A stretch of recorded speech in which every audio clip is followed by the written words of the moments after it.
I wanted to just say something that I thought was kind of funny in an odd way. I watched the, what? Yeah. I watch the Food Channel sometime at night to get my mind off things. And they're advertising a whole lot of pharmaceuticals. The side effects of one could be fatal. Sounds good. Or it could result in loss of lower limbs. What are we doing? So I thank you for coming to this workshop, and I thank the members of the workshop for doing the digging they have to do to come up with these stories. Not only the digging, but the editing and the thinking about who they are in the world. So I want to introduce our first storyteller, reader. I'm letting them read this time because I figured it was more important to hear their stories than to deny them the opportunity to share their stories because they couldn't memorize the whole thing. So I'm going to have my papers up here too. I'm going to try and tell as much as I can off book.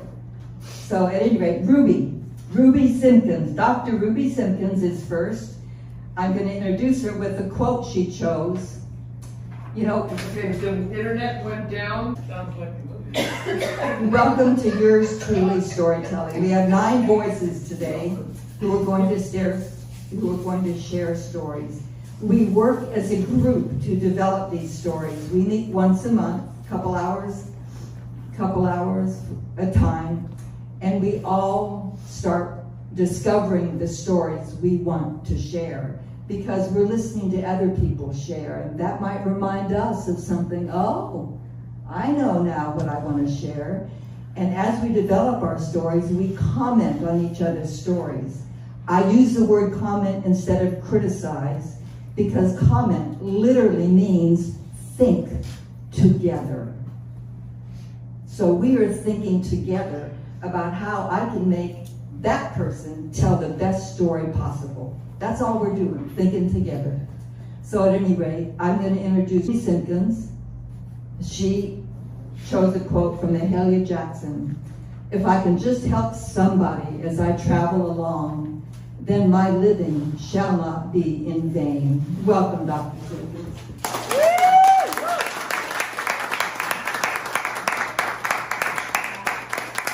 Thank you, Anne.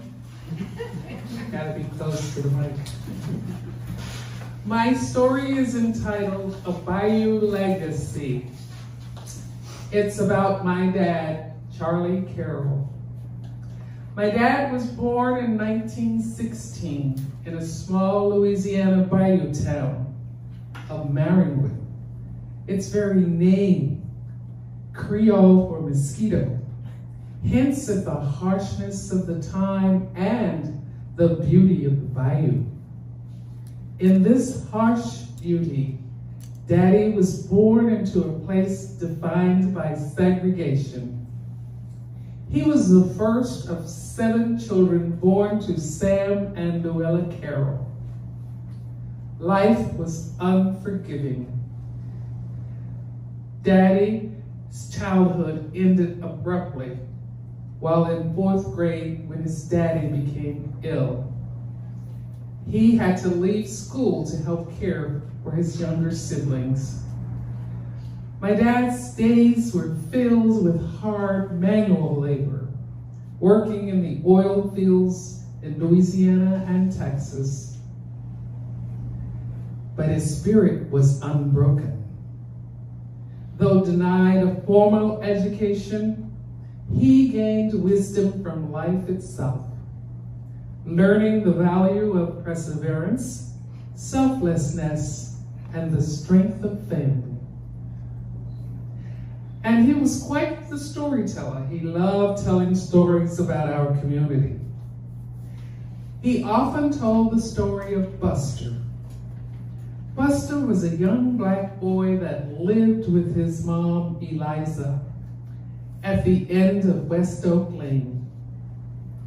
Now, mind you, my dad grew up in a time when the rules of the Deep South dictated that black men, women, and children stepped aside on the streets when approaching white people. This is what I was taught as a child. We were to lower our eyes, never look directly at them.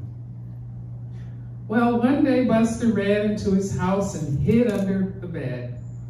His mom was very concerned. She didn't know what was going on. She said, "Well, what is it?" She asked over and over, "What is it, son? Why are you hiding?" He never answered her. Well, after a while, the sheriff and his posse came. "Miss Liza, is Buster in the house?" "Yeah, Sheriff, he in here." "Bring him on out here. I want to talk to him." "Okay, Sheriff, I'll bring him out." She goes back. "Come on, Buster, the sheriff just wants to talk to you." She dragged her son outside, and he was hollering, "No, Mama, please, Mama, I'm scared, Mama, don't do it, Mama!" The sheriff and his posse grabbed Buster and hung him from the big old oak tree in her front yard. As Miss Liza screamed and screamed, "Why, Lord, what have I done? What have I done, Lord? Please forgive me, son." As she clung to her son's lifeless body, swinging from that big old oak tree. "Why, Sheriff? Why?" "Well," the sheriff said, "he looked at a white woman, didn't lower his eyes, looked her dead in the face. We can't have that kind of behavior in our town. You know that, Liza. And it's your fault. You didn't teach him how Negroes are supposed to behave. Now you leave his body hanging there here till I tell you to take it down. We want all your people to know how they are supposed to act in this town." Daddy said Miss Liza was never in her right mind since then. Now, Daddy also had a light side. One of his favorite stories was about old Miss Jones. Well, one day he went to her home to take some produce from our family garden. There she was, stirring a big pot on an old wood stove. She was leaning over the pot stirring. She said, "Charlie, want some of this here soup?" Daddy had noticed a slight dripping from her nose. He said politely now, "Well, Miss Jones, depends on how the drops fall."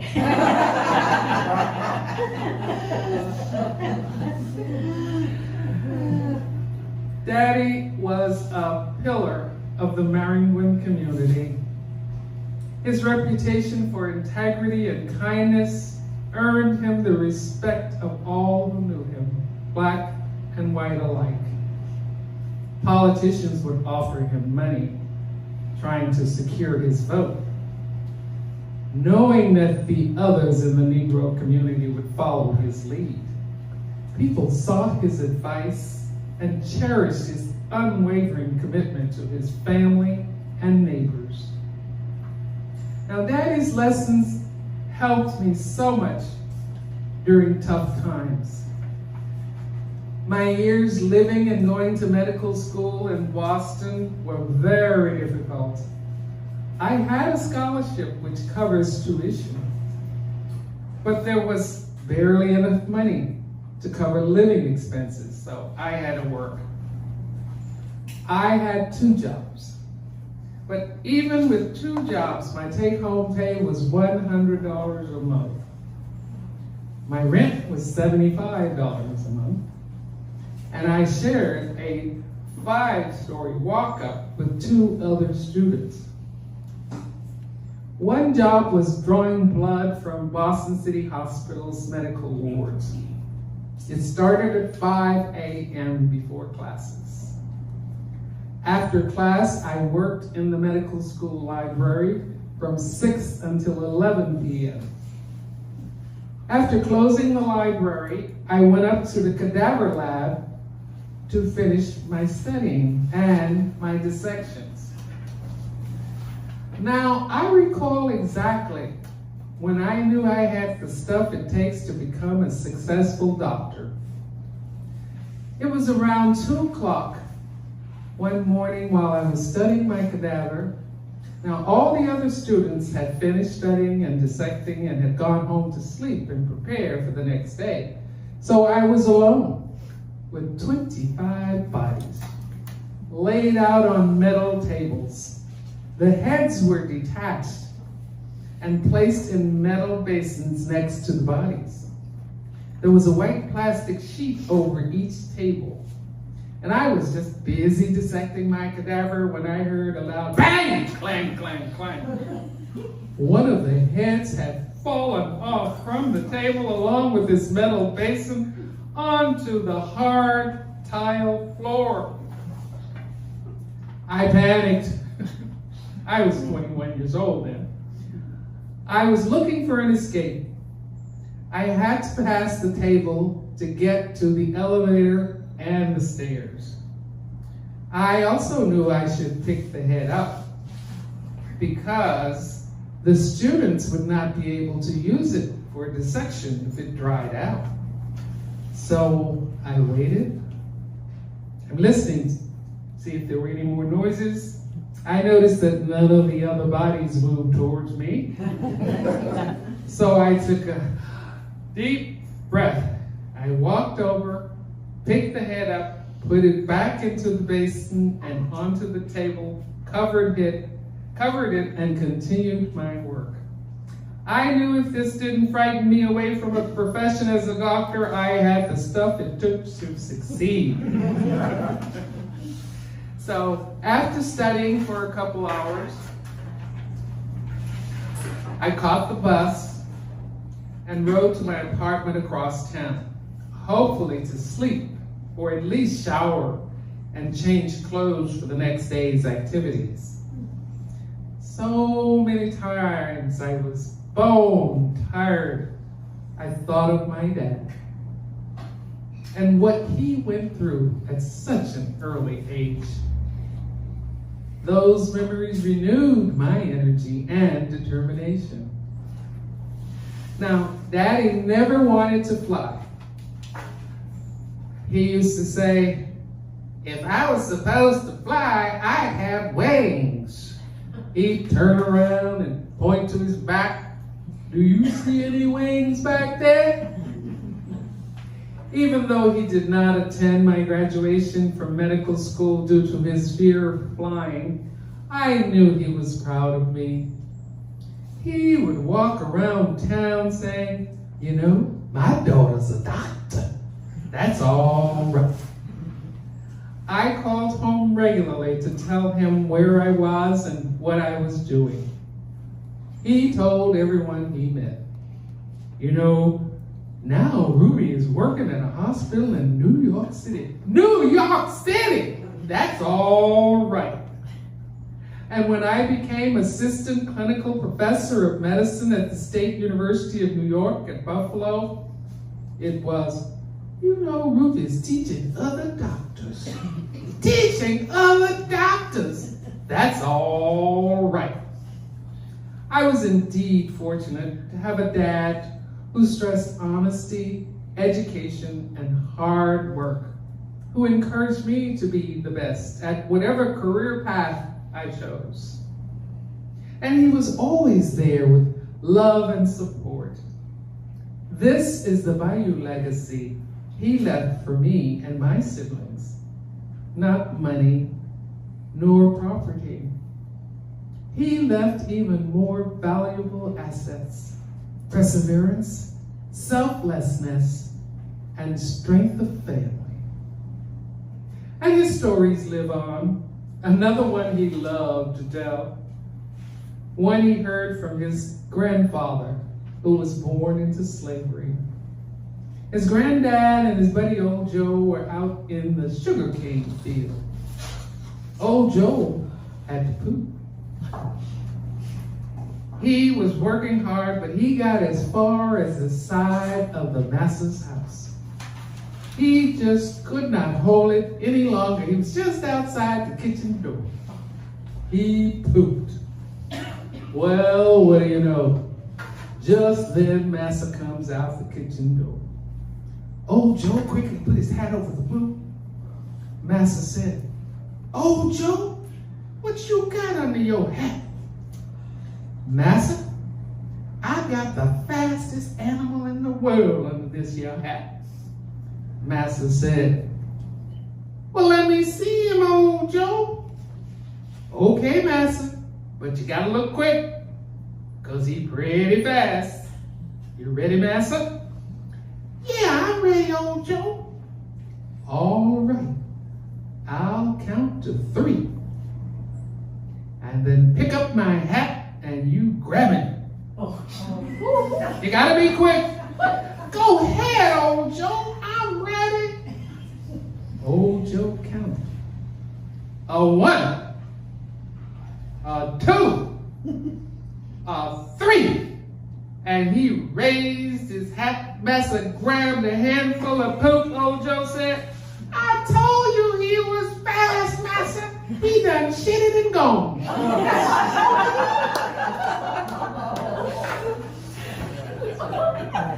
From the bayous of Louisiana, under the shadow of segregation, my daddy rose above the limitations placed upon him, leaving a lasting impression on everyone fortunate enough to know him. Thank you, Daddy. I love you, and that's all right.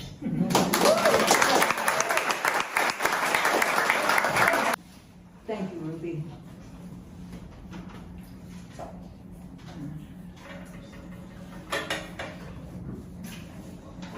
Our next reader teller is Patty Hollow. Oh, Patty Hollow, I would not. Well, thank you, Shifra. Next reader teller is Patty Hollow. I'll introduce her with her quote, and it's her quote: "Dive deep for safety." Patty Hollow, where are you? Oh, there you are.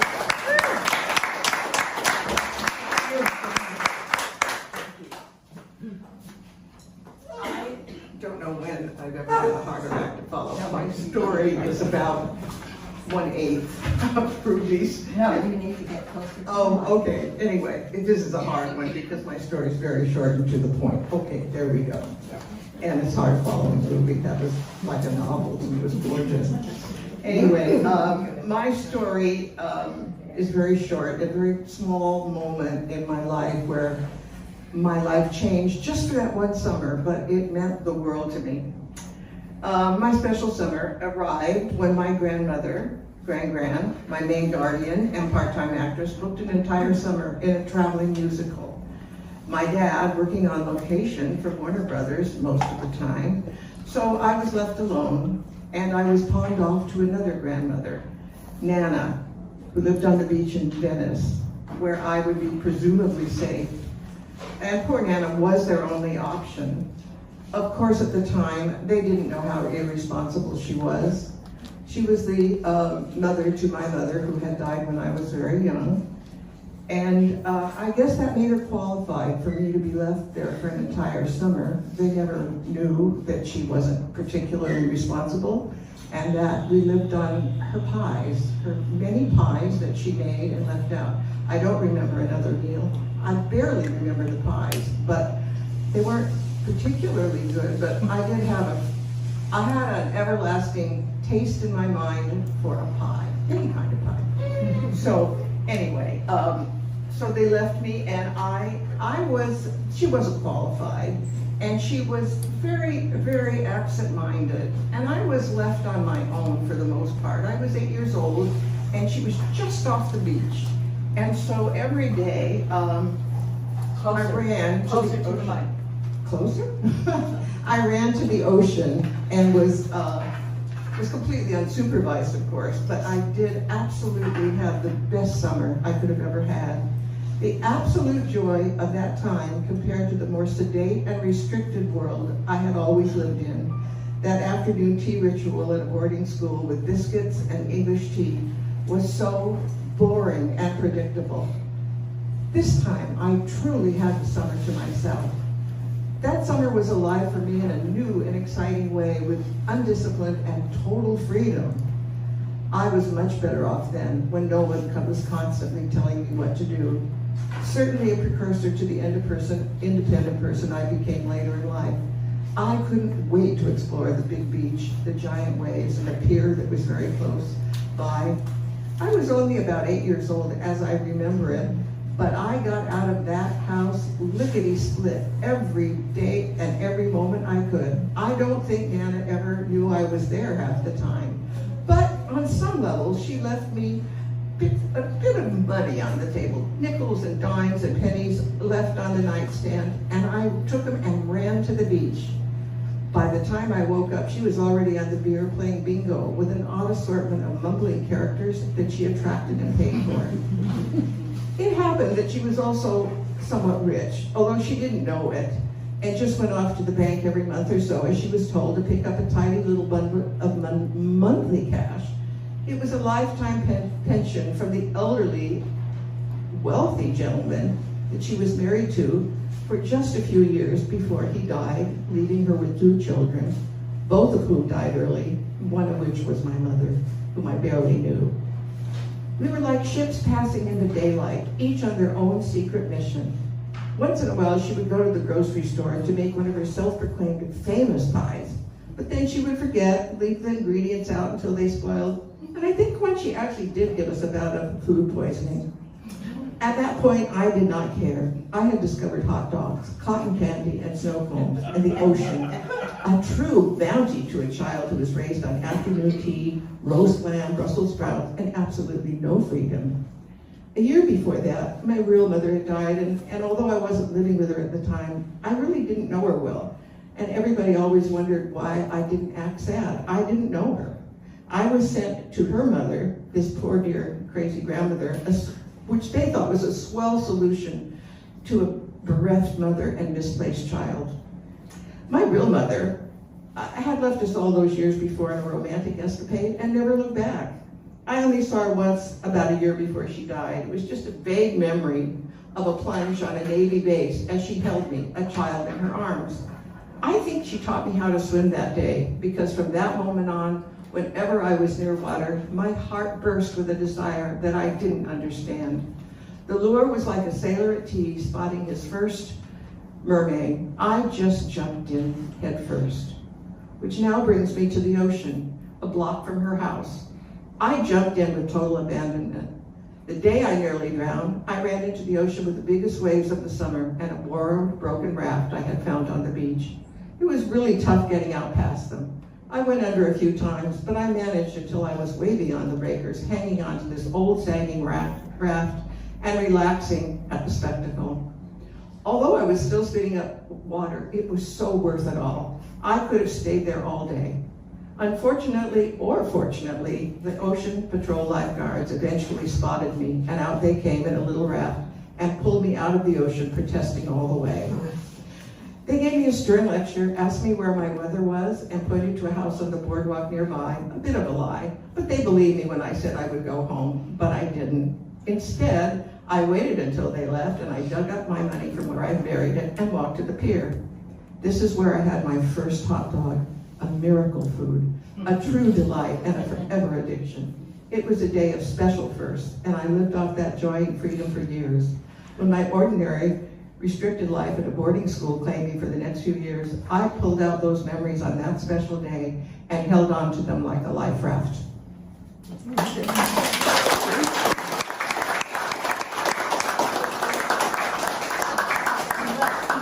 Patty, for sharing that joy. Thank you. Our next teller is Sam Hollow, Patty Hollow's husband. His quote is babies, babies everywhere. Thank you, Ann. Hi, everybody. Babies, babies everywhere. I just finished my second cup of coffee. What am I going to do today? Are you What? close enough? Close, yeah. What pushes me? What leads me into the future? I dodge the mainstream news on TV as it bogs me down. I'm bigger than this. I'm better than this. My daughter Christina just texted me. Baby girl, 5 pounds, 6 ounces, 8:28 a.m. Hazel River Node, our newest great-grandchild, had just arrived, joining her brother Benji, 3. What to do? Should I start cooking or should I wait for a request? Hummus, tabbouleh, everything my granddaughter loved. I've been help cooking Arabic food my whole life. I began chopping veggies for my dad at a very young age. He taught me the value of a sharp knife and how to curl my fingers when I held what I was cutting and cut back from the knife.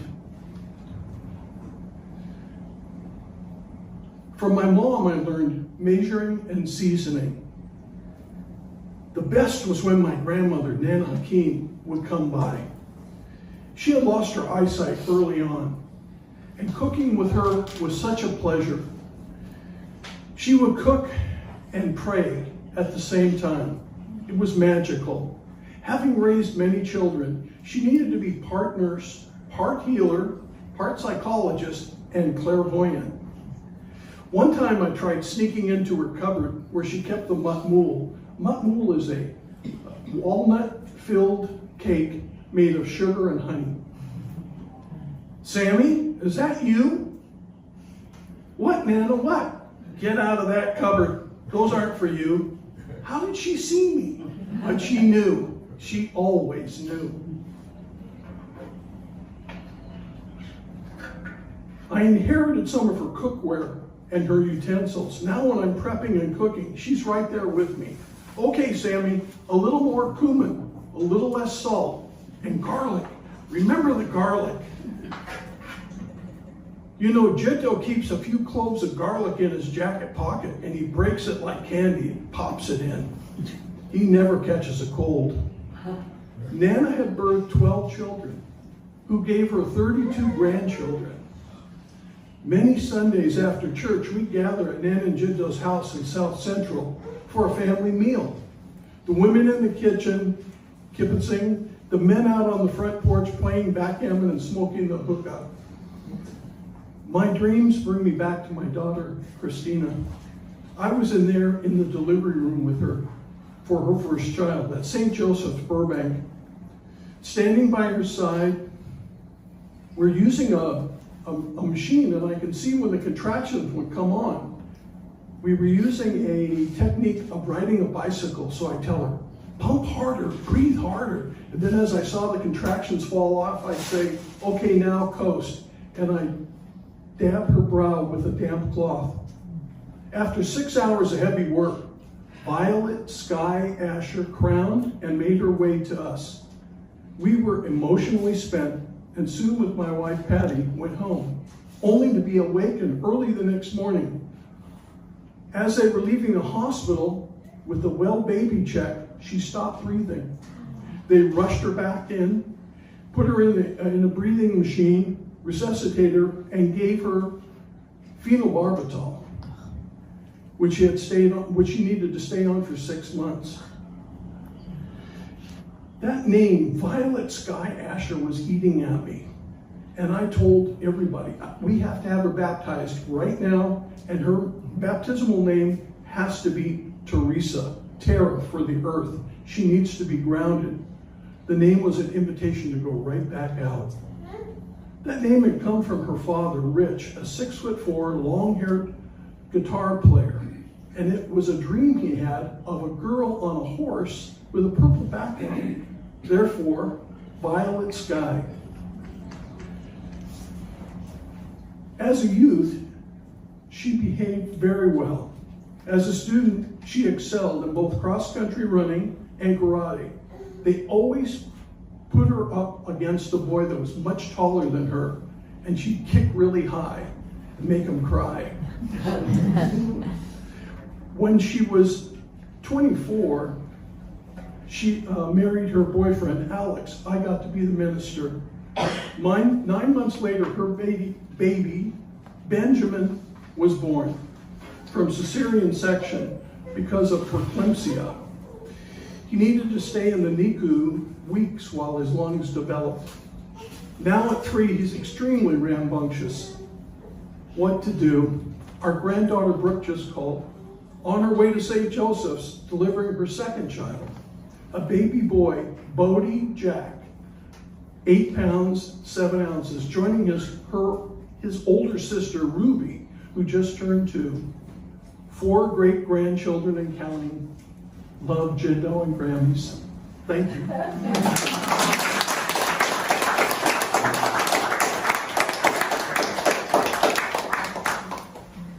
Thank you if you have grandbabies. Great babies. Sam and Patty, great grandma and great grandpa.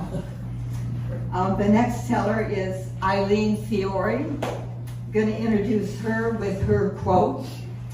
Years ago, trauma was buried in silence, something to endure, not to understand. Today we name it, study it, and heal from it together. Unknown author. Where's Eileen? There's Eileen. Good. Come on up, Eileen.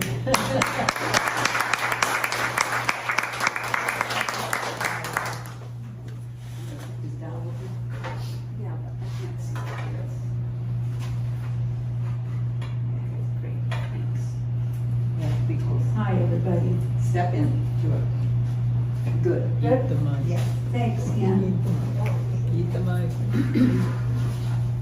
A letter to my father. Is she close enough, everybody? No. Can you hear me? Closer. You A do need to letter, get closer. a Yeah. Very letter close. to my father. Dear Rocco Vincent Saraceno, you had your demons, but I did want everyone to appreciate you. I regret not eulogizing you at the small funeral service at the Italian church. I knew the protocol. None of the family was allowed to speak. I knew it the minute I left the church. My sisters harbored anger at some of the things you did or did not do. Their version of you was different I than think you mine. really need to stop turning Okay. side to side. Yeah. Their version of you was different than mine. Shortly after I moved to California, Mom shared that you had what was called a nervous breakdown. Valium was the treatment then. One time I shared with you that I was in therapy. You said, I should have done that too. I remember going with you and Mom and Janet to the ice skating pond. Mom and I stayed in the car watching you and Janet skate on what looked like a frozen ballroom floor. You had a smile on your face and motioned us to watch you as you did the figure 8. Your black curly hair, green eyes, and 6-foot stature made you quite handsome. You loved ballroom dancing too, but you never danced with Mom. Dad, I'm not sure why you gave up so much of your life. Was it the responsibility of having a large family? I remember getting up on Sunday mornings to your breakfast of runny eggs and toast, all of us around the kitchen table. You cracked the egg, then using the shell, you carefully placed the egg in boiling water. No special cooking tool to keep it contained, so it spread like a spider web until the heat did its job.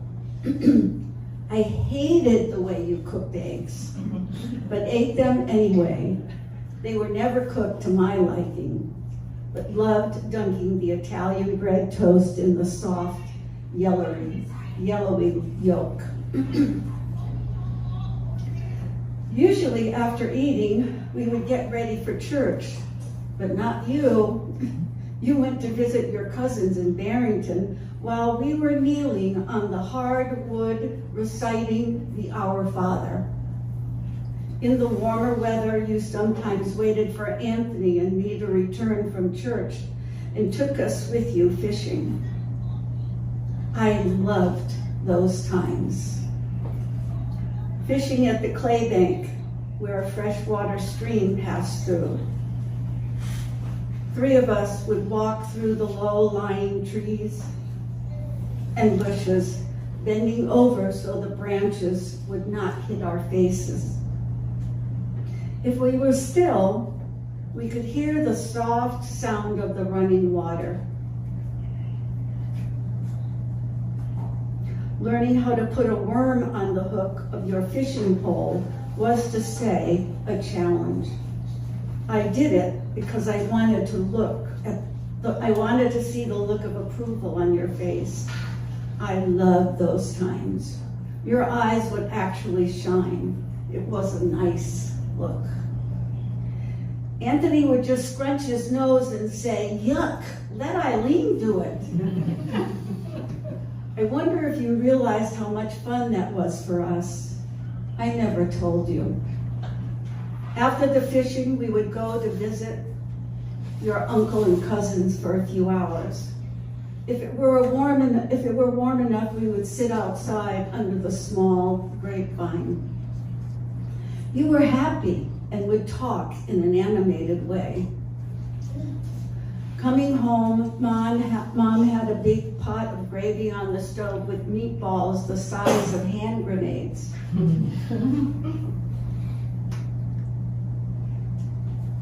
You and I would snicker at the size. It felt good to come home to the wonderful aromas.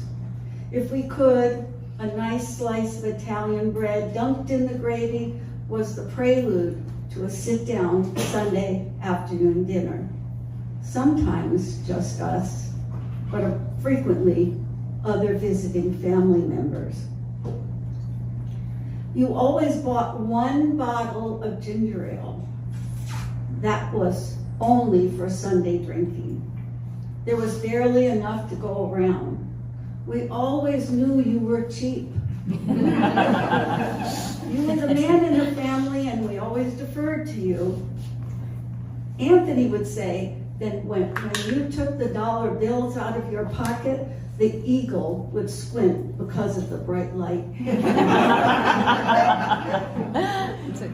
I love steak and mushrooms just like you, medium rare.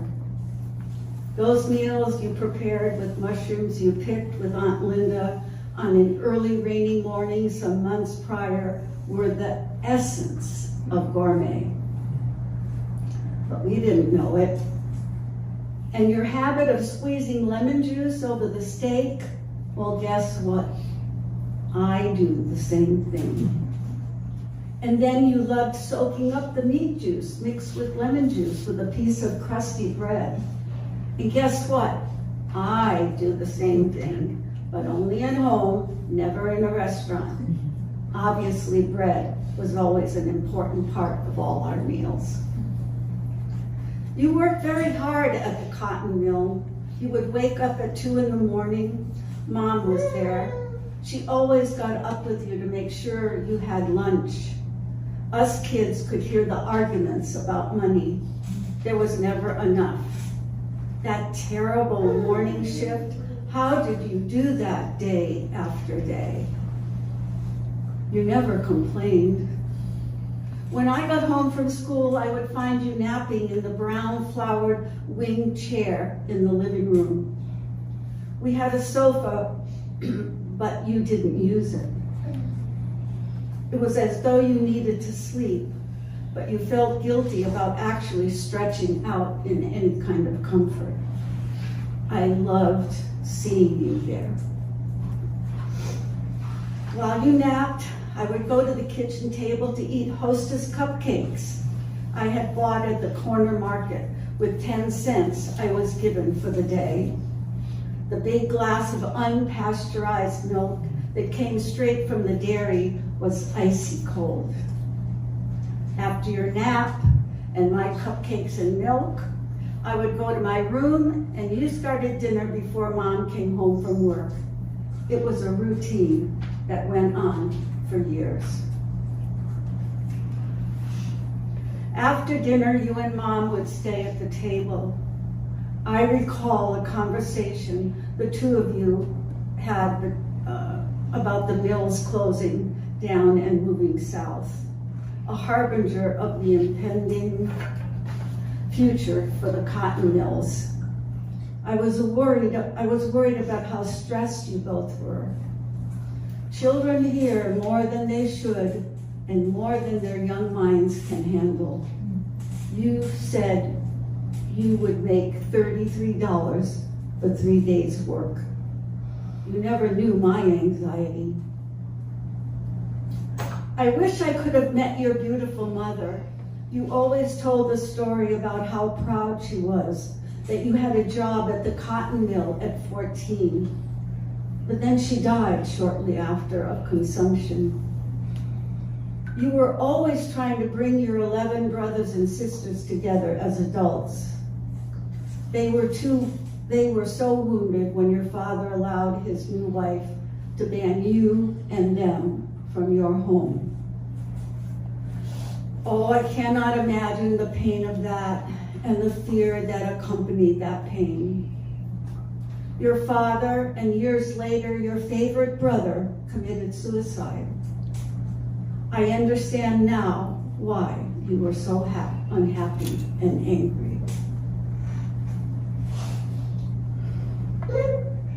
At 89, you were still robust because you always ate your oatmeal in the morning and exercised. Your mind was deteriorating from very small strokes. You were taken to the hospital. You were physically strong. Your fear and anxiety made it necessary to restrain you. Janet told me your anticipation of an inevitable move to a nursing home was an end that horrified you. Your granddaughter, Adriana, who's sitting right there, has your soft hat you wore to work every day.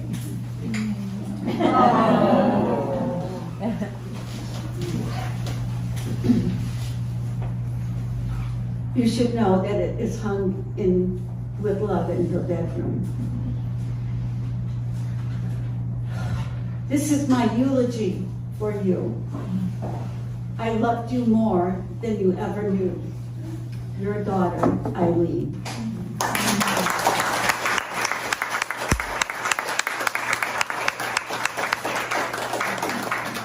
These stories certainly makes me realize that, well, our ancestors had a tough time, much tougher time than I ever had. Okay, our next, she has a quote from Maya Angelou.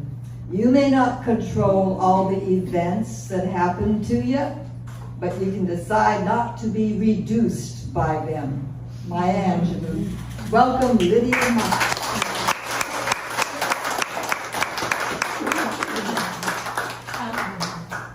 Can you help me? Oh, yes, sorry. No, this one, higher.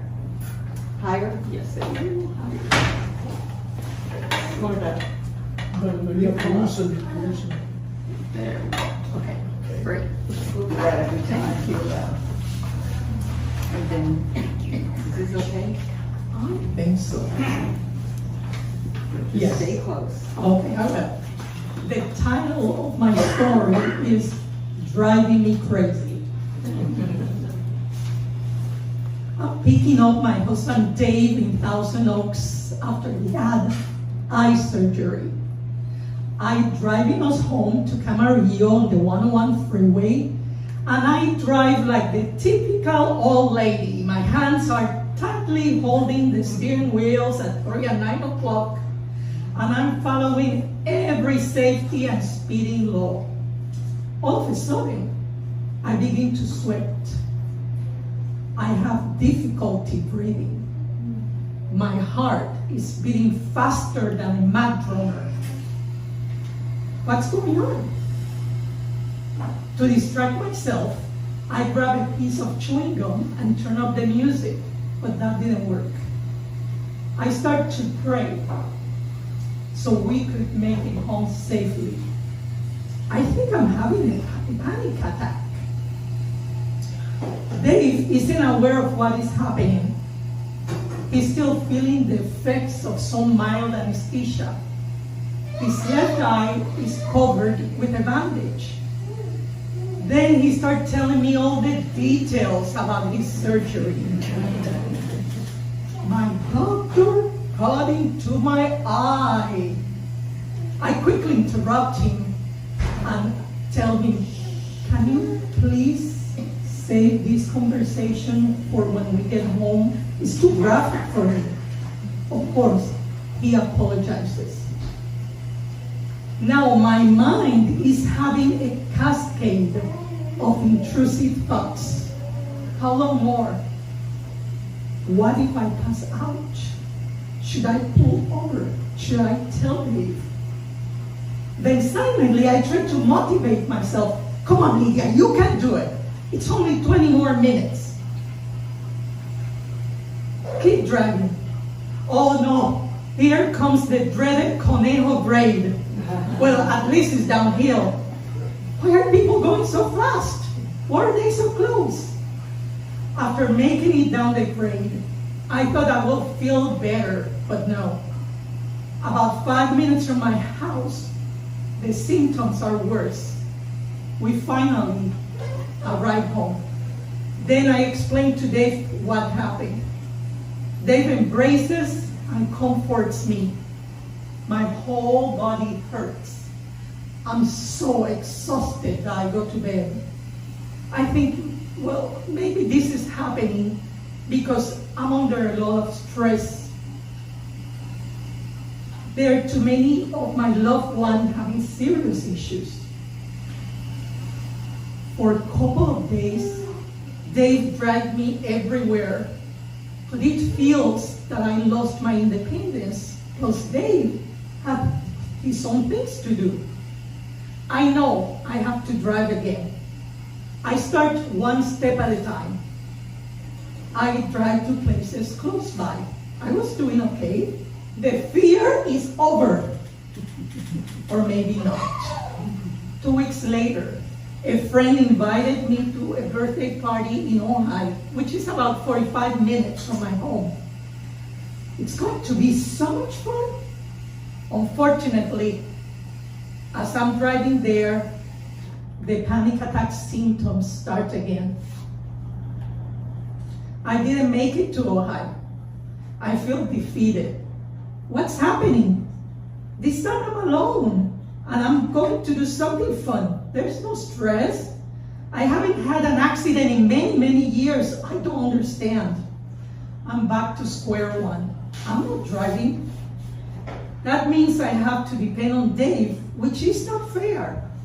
And also, I might have to quit things that I love, like picking up my grandnephew from his school in Ventura, going to the YMCA to exercise, and I have to quit this storytellers group. No way. I have to do something to attack that monster that is taking over my life. After some research and my niece Chrissy's recommendation, I decide to go to a hypnotherapist. The first consultation was 2 hours. I felt that Shelley, the hypnotherapist, really listened to my concerns.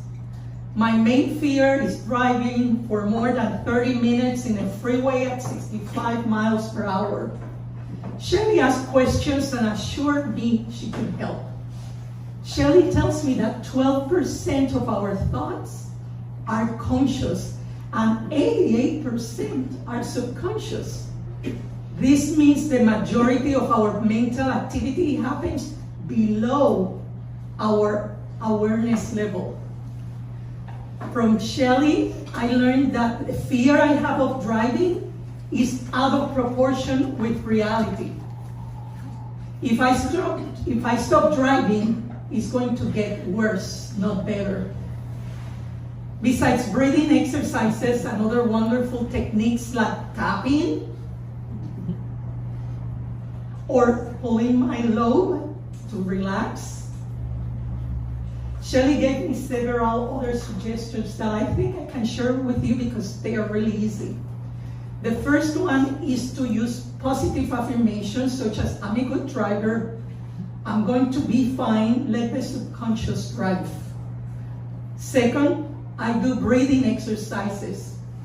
My favorite is the square breathing. You pretend to draw a square in your imagination. So you inhale, and then you hold it for 4, exhale for 4, hold it for 4. We're gonna do it together, ready? 1, 2, 3, and inhale. 2, 3, 4, hold it. 2, 3, 4, exhale. 2, 3, 4, hold it. 2, 3, 4, and continue doing the square until you feel relaxed. That helps me a lot. And the third thing I do while driving is to listen to podcasts. My favorites are Mel Robbins and The Moth, The Brain, all those. I love listening to those. Research shows that when we are about to have a panic attack, the brain should be distracted immediately. A suggestion is to eat candies with strong flavors. Sour Patch. I'm gonna have some on the back if somebody wants some. Oh, and also lozenges with menthol because they have strong flavor, so that distracts the brain. If you're in the middle of a panic attack at home, you should dunk your head in a bucket with ice water. Of course, if I'm driving, I can't do that, but I can have a cold drink and have my lozenges too. Now, just for practice, I go to the Oaks Mall, so I have to take the dreaded Conejo braid. Of course, once I get there, I have to go shopping because I feel I deserve a reward. I'm glad I reached out for help. Driving is still a challenge for me, but I'm doing it. I just got here today. Just don't expect me to take you to the airport.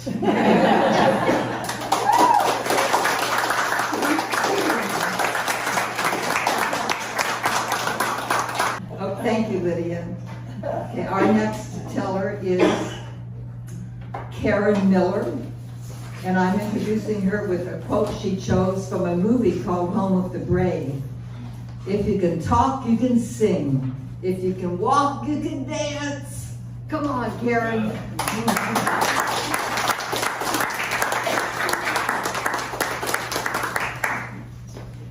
Now let's get this set up for you. Another one it could be for the land of the free and the home of the brave. Okay, now, Okay, you have to be really close to this. Right. And that's not close enough. the title of mine is Home of the Brave. In 1976, standing at the edge of a new Get a life, little closer, step in. I was no longer just a housewife. I was a single mother of 4 teenagers, juggling 3 jobs and chasing the final chapters of my PhD in technology and psychology. I began house hunting. When I found a little house in Venice Beach, I felt like the first place that I could own that would belong solely to me. It was charming, cost just $57,000. With a spacious backyard building and a separate garage and 2 bedrooms. I discovered Venice Beach, where people were trying out their lives as I was trying out mine. It was an exciting place. People were heading to that area in those days. My house had a big garage in the back of the lot, and It was as big as a little house. And a small garage in the front with a well laid out 2-bedroom house. Without making a complete inspection, I called the realtor and grabbed it quickly because it was exactly what I wanted. I started moving in, and for the first time, I opened the garage. My helper and I gasped in shock at what we saw. It was filled floor to ceiling with huge boxes identified as military weapons and explosives.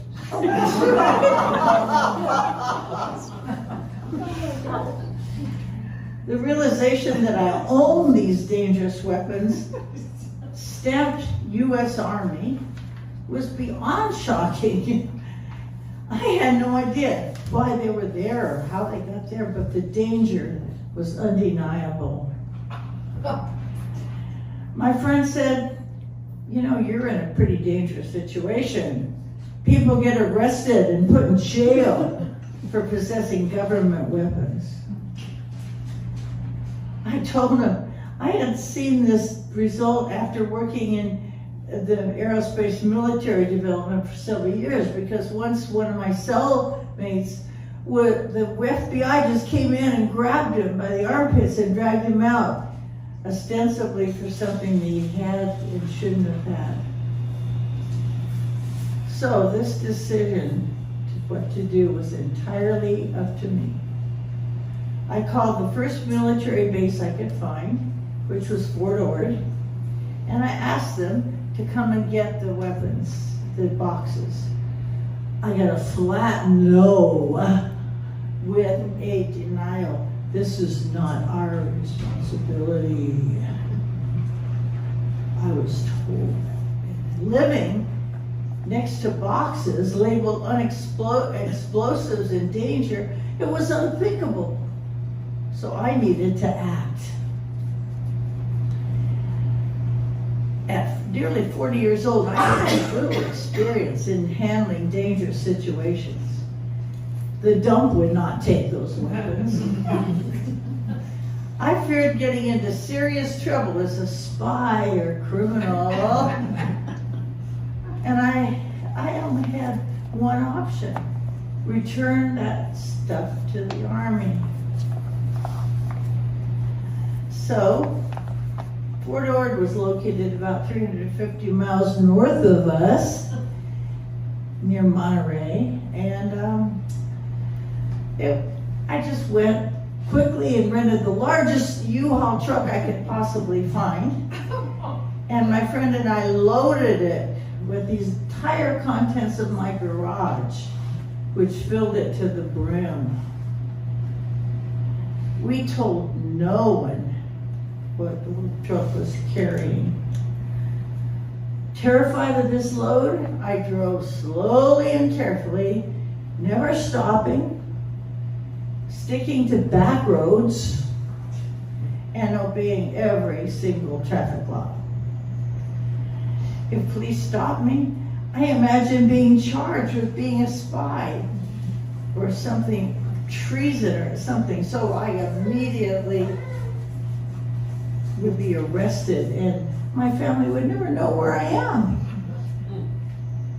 Above all, I was determined to make my new home safe for me and my children. When performing an extreme act of bravery, you can do things that would never have seemed possible before. The greatest fear came in the end, driving up to the entrance of this highly guarded military installation in a very tense military time in our country's history, and trying to explain the unexplainable. The guard asked me, "Why are you here?" And I knew just then the truth was my only ally. So I made a desperate effort to say why I had a truck full of military weapons and explosives. The guard said, I believe you. I don't know how this could have happened, but clearly it was okay. And the military unloaded the truck, and they saw that these were military possessions. And they let me leave with no restrictions to my home back in Venice, where I lived there for many, many years. The few people who later knew this story said they never could have been this brave. But to me, it wasn't about courage. It was about building a safe place where my 4 teenagers and I could begin again. As I pulled away from Fort Ord, the weight in the back of the U-Haul was gone. But another weight was also gone. That of a woman who was afraid to live entirely on her own. I felt at home, if the home that I had claimed was truly mine, and it was now cleared of a secret that I never told. This is what it means to live in the home of the brave.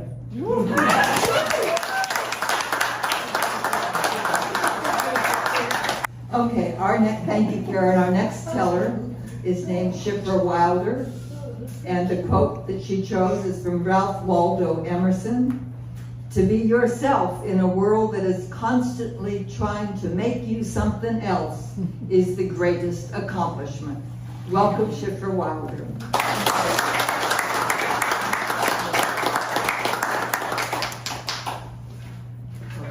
Move some stuff around here.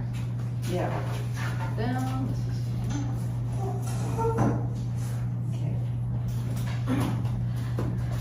Eat the mic. Many things in my childhood didn't make sense. When I asked my parents, Can you all hear her? No. No. Not using the mic or not? Okay, here we go. Yeah, or Is this okay? project also. Okay. Project and use it. start from the beginning. Okay. My story is entitled, I Just Walked Out. Many things in my childhood didn't make sense. When I asked my parents questions, they'd say, oh, it's nothing, honey. So I stopped asking, and I went back, play in my backyard, making up stories of my own, talking to birds and reptiles. I was a completely content kid. I was completely happy in my strange and curious little world. I was a happy kid, loved by my father, shielded by my mother. I had no idea what was happening behind the scenes. Mom was strong, steady, and she found ways to make me feel special. My favorite times were when we drove up to New Hampshire for our tax-free shopping sprees, because there's no tax in New Hampshire. She made it sound, there's no sales tax in New Hampshire. She made it sound as if we were doing something secretive and dangerous by not paying the sales tax. We'd have lunch, she'd buy me electronics or jeans or something I just had to have, I couldn't live without. And we'd laugh the whole ride home. It wasn't about what she bought me, it was her way of saying, I've got you. Mom never told me much. She was too busy trying to hold herself together. After my oldest brother Stevie died, something in her broke. It was the last straw, the push she needed to finally divorce my father. But you know what? Regardless of what Mom thought about Dad, her feelings towards him, she never spoke badly or negative about him to me. Mom and I moved from our beautiful 4-bedroom home in Saugus, Massachusetts, to a small apartment in Malden, so I could be close to my father. Dad and his brother, Uncle Marty, owned a bakery, the H&M Cake Box. Shipra, wait. Shipra, wait. Yeah. This is Stephen's phone home. Yeah, right.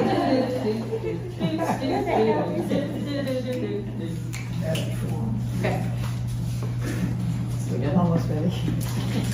How do you turn it off? From the top. You know? How do you turn it off? Can I go again? Yes. All right. For me. Sorry. So Mom and I moved from our 4-bedroom apartment. I'm sorry. Mom and I moved from our beautiful 4-bedroom home in Saugus, Massachusetts, to a small apartment in Malden so I could be close to my father. Dad and his brother, my Uncle Marty, owned a bakery, the H&M Cake Box. I could walk there after school and work in the bakery. Our apartment wasn't terrible. It just didn't feel safe and familiar like home. Everything I was used to was gone. My friends, our beautiful homes, the routines I knew. Suddenly I was this kid out of place in a brand new school, surrounded by strangers, having no idea where I fit in. I was painfully shy, pretending like I had it all together. But you know, down deep, I made the best out of the situation. I always knew that if I made the best out of the situation, that eventually everything would be okay. But at the time, in my clustered mind, it wasn't. Our apartment was on James Street, next to Bell Rock Park. I had my first kiss in that park by a boy named Ricky LaRue. And he asked me if I'd ever been kissed before. Naturally, I lied and said yes. And what followed that was a tongue down the throat French kiss that made me gag. I was 11 years old. It was gross. I nearly puked. Now, first kisses are supposed to be sweet and memorable. Mine was memorable, all right. Well, years later, my mouth more experienced, my curfews more ignored. Mom and I got into one of our legendary fights. I don't even remember what sparked it. I probably wanted to go to a concert or stay out late, which I usually did, whether I had permission or not. I was a rule-breaking, rebellious teenage kid with zero communication skills and a desperate need for attention. So I acted out a lot. Well, this time the fight got physical. My mom slapped me across the face. And in a heat of rebellion, I slapped her right back and I screamed, "I didn't ask to be born." Without missing a beat, she screamed back, "I didn't ask thee to be born either." Wait, what? What do you mean? One of your father's prostitutes gave him the number of this place. It wasn't even really a clinic. It was just this back alley room where they were doing abortions. And I went, and the place was so filthy and disgusting I couldn't go through with it. So I turned around and walked out. I just walked out. Wow, that stung worse than the slap. I sat there, or stood there. I looked at Mom, trying to process the idea that I existed because a grimy room grossed her out. I'd always been Daddy's girl. We had a pure, unconditional, loving relationship. I didn't know about the lying, cheating, the addiction, the other women. I knew he gambled, and yeah, he had stacks of Playboys and Penthouse on his nightstand like most dads would have Time or Newsweek. I knew about the porn flicks that were hidden downstairs in the cabinet. My brothers secretly watched them. And one time, I was 8 or 9 years old, I held a film clip up to the light, and I didn't really know what was going on. I just knew that I probably wasn't supposed to be looking at it. But in my world, that kind of stuff didn't really seem wrong. It just was. Years later, I asked Mom, "Why did you stay married to Dad for so long?" At the time, that's what we did back then. I thought it was best for you kids. I wish I'd never married your father. I knew it was a mistake right from the beginning. I was too young. I was 18 years old. I just wanted to get out of my parents' house. Your father was charming and good looking, but he was not a good man. That was putting it kindly. Everyone knew my father was a horrible man. Everyone, that is, except me. I was his princess. I could do no wrong in his eyes. When I got in trouble in school for saying fuck you to a teacher, or just being myself as an artist, aka vandalizing the junior high school walls, Dad marched in like a celebrity and smoothed it over with the principal, Mr. Fishman, his childhood buddy. and I'd be off the hook. I learned early on how the world worked, that who you knew had more pull than what you did. Mom had little money, no outside work experience, and barely finished high school. She helped run Dad's bakery, but after the divorce, she had to get a job waitressing at Suffolk Downs Racetrack in Boston. She worked tirelessly, running up and down countless flights of stairs, carrying heavy trays of food and alcohol, pushing through her own grief. Dad stopped paying alimony. He married a woman he'd been cheating with while he was still married to Mom. He later told me she was a hooker at a bar where they first met. One night at his apartment, Dad held out his hand and said, "Hey, Precious, look at this beautiful watch she bought me for my birthday." I looked at him and I said, "Dad, where'd she get the money? She doesn't work." He shrugged and said, "She must still be hooking." Like this was a perfectly normal response. Mom always taught me the importance of doing good deeds for others. She was deeply caring and always put my needs before her own. When I started riding horses in horse shows, she made sure I had the saddle, the bridle, the boots, helmet, everything I needed. I don't know how she managed it. Looking back at what she bought me in those tax-free shopping sprees in New Hampshire, those weren't just fun outings. Those were sacrifices. When Mom passed in 2015, she never left her faith. She helped raise her rabbi's 10 children. She was like a grandmother to them. They adored her, and they called her Bubby. She was the most compassionate, resilient woman that I'd ever known. She endured a heartbreaking, abusive marriage, alcoholism, depression, lost 2 sons to suicide and drug overdose, the kind of grief and trauma that could have swallowed her whole. But she fought to stay kind. She taught me to never act like a victim, no matter what the circumstances. And even on her worst days, she tried to smile. After everything she'd been through, she tried to see the good. She had her darkness, but she carried light too.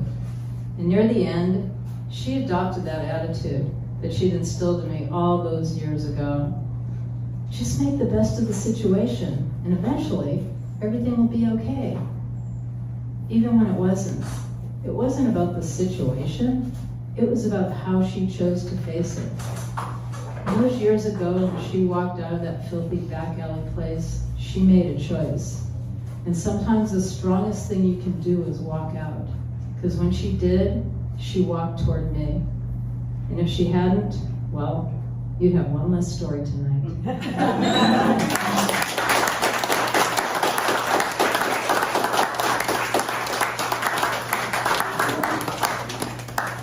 They weren't through clapping for you when you left. Do we need, so with this story, I'm going, the title of it is Safe.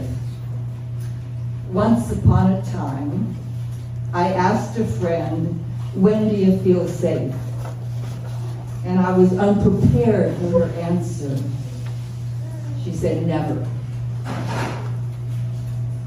And I've often thought about that, about the kind of tension your body must carry if you never feel safe, day in and day out.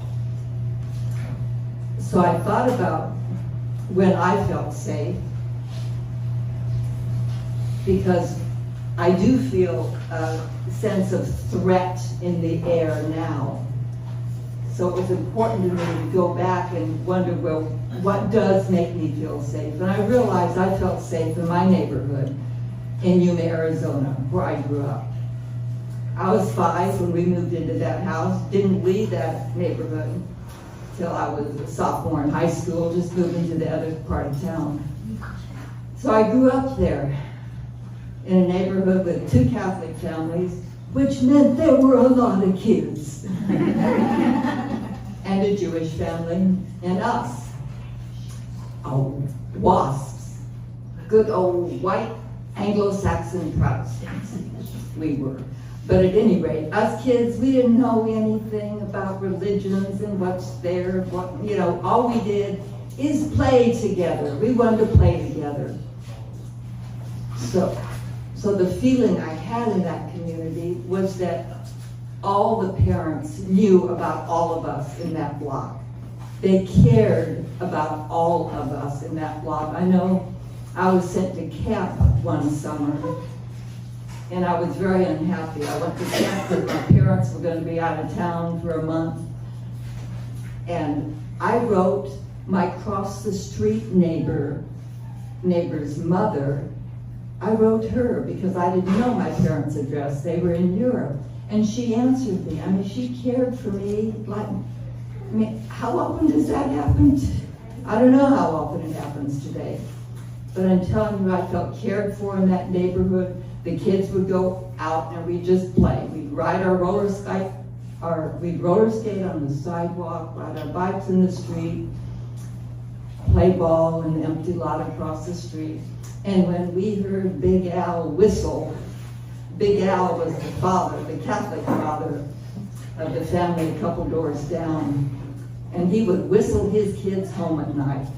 And all 10 of them would just scatter and start going home. And we knew we'd all have to go home soon too, because it was that time. But Big Al was a contractor.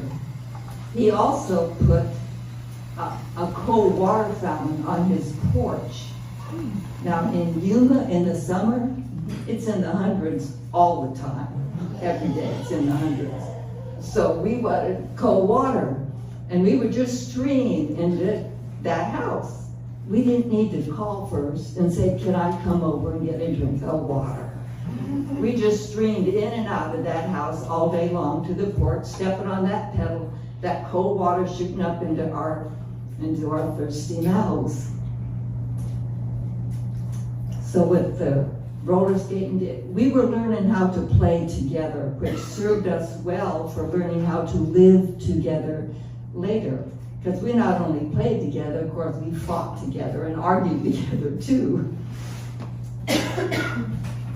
Oh, I know. I would have some girlfriends over, and we'd sit on the linoleum floor in the kitchen and play jacks and pick up sticks. Did anyone ever do that? Yes. Yeah, but probably not so much now, but those are great games. I love them. We were sitting there on the floor, and Mom is at the stove preparing dinner. A homemade meal every night. I don't know how often you get that, but a homemade meal every night. And part of the rituals that helped me be able to rely on and trust this neighborhood I lived in was these rituals. And in our family, part of that was I set the table for dinner every night. I prepared Dad's plate with his slices of lemon, his sweeter. I'd fill the ice bucket with ice because he loved his Lipton tea, his iced Lipton tea. So that was my job, to set the table and do that. But we'd all sit down together for a home-cooked meal. And of course, we'd hear Dad tell stories about his day at work. He worked at the local paper. And we'd share. We'd talk and we'd listen to each other. No iPhones or none of that stuff. It was kind of nice. Oh yeah, and Mom would teach me how to make banana cake. And she'd say, we don't want to waste anything. If it gets a little ripe, it goes into banana cake. And she'd always say, it's never better than when it's right out the oven. So there we were. We'd get a big hunk of banana cake right out the oven and be chewing it together. So those kind of memories are wonderful, the playing together. And another one that's pretty significant, another two, our across the street neighbor, Weezy, Irish Catholic, she'd invite me with her 4 kids. She'd gather me with them, and we would kneel on the carpet around her king-size bed, our hands folded, and say the rosary together. No, I didn't know what we were doing really, but I did know it was significant. And I think that memory, obviously, I think it started stirring something in me that had to do with faith, being able to trust the people you were with, the neighborhood you were with, that they would care for you and tend you and mend you. So that's wonderful, that memory. Even though I would pick up a phrase now and then and be able to say it with them, but just that I was included with that. And also there was a once-a-year activity, the county fair. And I remember riding the Ferris wheel up high into that warm summer night in Yuma and feeling so embraced by the space and the peace and the warmth that was Yuma, that desert town.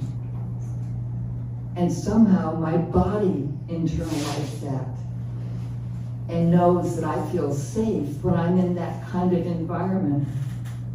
So when I landed in India about a decade ago, when I went there and stepped off out of that plane in India, it felt the same way. It was hot and warm and humid like that. And I felt right at home. It's so funny how your body knows when you're safe. So at any rate,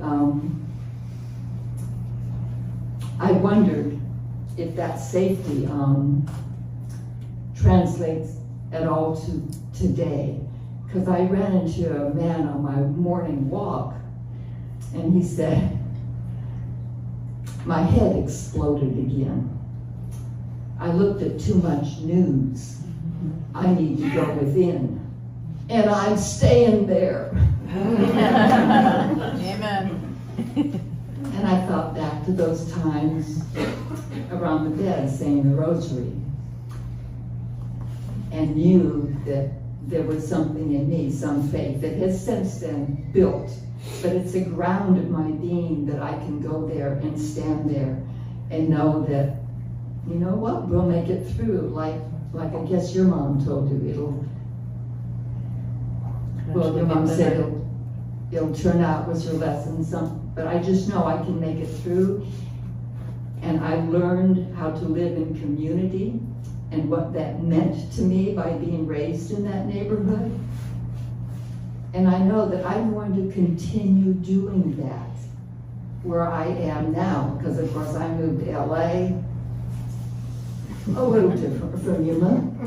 And then I moved out here to Malibu, which was also a little different.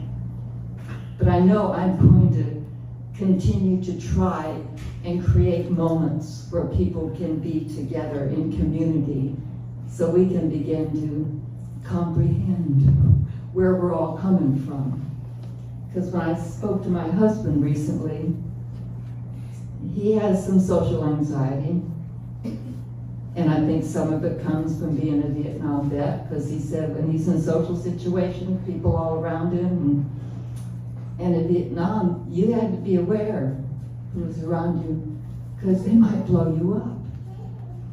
And some of that carried over, I think, here. And of course, if you're black, you're also maybe in a culture that might be out to get you a little bit. So at any rate, that I want to continue to do everything I can to promote those gatherings that enable us to come together as a community so we can understand who the heck we are to each other. Because if we want to ever find common ground, we have to begin to know where we're coming from. That's why I love these stories that I've heard today. They are so important to understand what we've built on, what people have been through, what brought us to now. So if you ask me where I feel safe, it was in Yuma. And I'm going to keep on doing the good that I can here because it's how I was raised. I don't know any other way. Thank you. I meant to share this.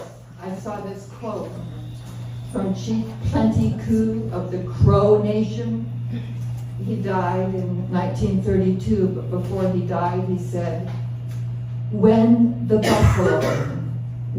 buffalo went away, the hearts of my people fell to the ground and they could not lift them up again.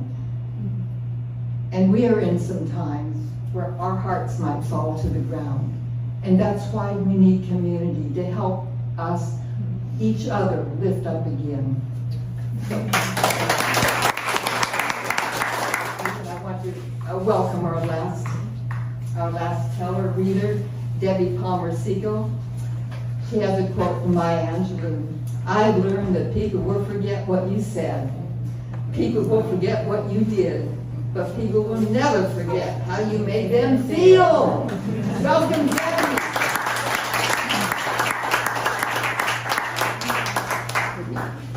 Get this straight. Yeah. Hi, can you hear me? Yes. My story is called She Just Wants to Dance.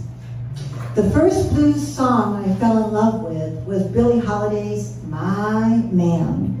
For whatever my man is, I am his forevermore. Her voice was the smoothest sound I'd ever heard, and I loved her dedication to her man.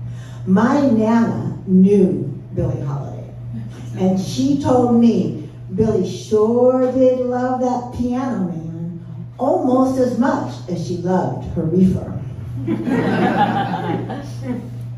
It was Diana Ross who played Billie Holiday in Lady Sings the Blues. She was awesome. I saw Diana Ross in concert many times, and every time she sang, reach out and touch somebody's hand. Make this world a better place if you can. I cried like a baby. At 12 years old, I bought my first 45 record. It was B.B. King singing "The Thrill Is Gone." B.B. named his guitar Lucille, and he sure made that guitar talk. The first two albums I ever bought were Elvis Presley's Polk Salad Annie. Now that's Polk Salad, a mean and vicious woman who made the alligators look tame. Lord have mercy. And Stevie Wonder's Superstition. His sister's black, but she is sure enough pretty. Her skirt is short, but Lord, her legs are sturdy. Her clothes are old, but never are they dirty. Living just enough for the city. I remember hearing the police sirens on that song and being in awe at Stevie's brilliance. These songs influenced my youth far more deeply than any time I spent in school. A decade later, I heard Kent Moe sing, "When the music starts to playing, she slides out on the floor, dancing without a partner, swaying on the 2 and 4. Well, she's moving kind of lazy, and it's obvious to me, this little girl ain't crazy. She's as wild as she is free. She can feel it in her fingers, and it moves on down her spine. She just wants to dance." The first time I heard that song, I thought, oh my God, he's singing about me. In 1977, when I was a teenager, my boyfriend Mark was the leader of a rock and roll band. Mark was a piano man and sometimes singer. He was a cross between Mick Jagger, Jackson Browne, and a devout Buddhist. We were all devout Buddhists after that. They played at a local dive called the Broken Mirror. It was located in Granada Hills, a couple of blocks from my home. I loved going there. With my phony ID in hand, I'd show up to dance and support the band. And when she moves her hips and parts her lips, you know she's feeling fine. She ain't looking for no lover. She ain't looking for romance. She just wants to dance. Keb Moe, the shy, quiet guitar player in Mark's band, was known as Kevin Moore back then. His words opened my heart with that song. That man knows me from the inside out. I know I'm not the only woman who feels like that, but I am the one who danced on that floor and still dance blissfully to this day. It's a joy that has never left me. 9 years later, In 1986, I married Herbie at the Bel Air Hotel. My ex-boyfriend Mark was an invited guest, and Kevin played in the band that day. The music was so good that Herbie paid the band overtime to play late into the night. Nobody wanted to stop dancing. It was truly one of the happiest days of my life. A decade later, after getting my second BA degree from CSUN, 2 brain surgeries, and a baby, Herbie and I saw Kev Moe perform at the Malibu Inn. After the show, we went backstage to see him. I was nervous, wondering if Kevin would remember me. From across the room, he raised his arms in the air and shouted, "Debbie Palmer," with that big, wide grin. Later that evening, Kevin asked me, "What's your secret to an enduring, happy relationship?" I told him. Herbie loved to please me, and that worked out great for both of us.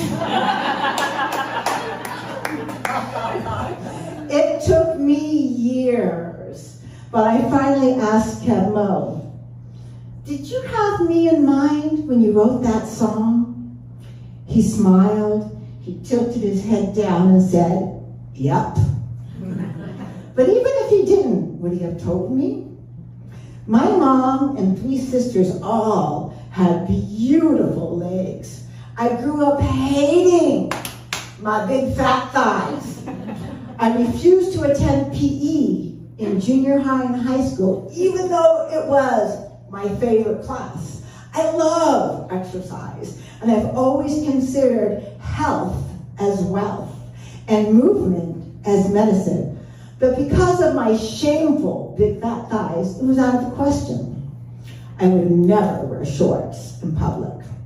My youngest sister even modeled her legs. I remember looking at a legs pantyhose advertisement and thinking, those legs look just like Susie's. Later to find out they were my sister's legs. So I just hid mine. Then Kev Moe wrote, "I love big booty and big fat thighs." Yeah! Big fat thighs. Those words brought so much warmth and joy that it's difficult for me to think about without smiling really big. Years of shame instantly melted when I heard those words. Other great songs like Grandma's Hands, which he sang and Bill Withers wrote, and You Don't Have to Shave Your Legs, which Kev Moe wrote, hit home too.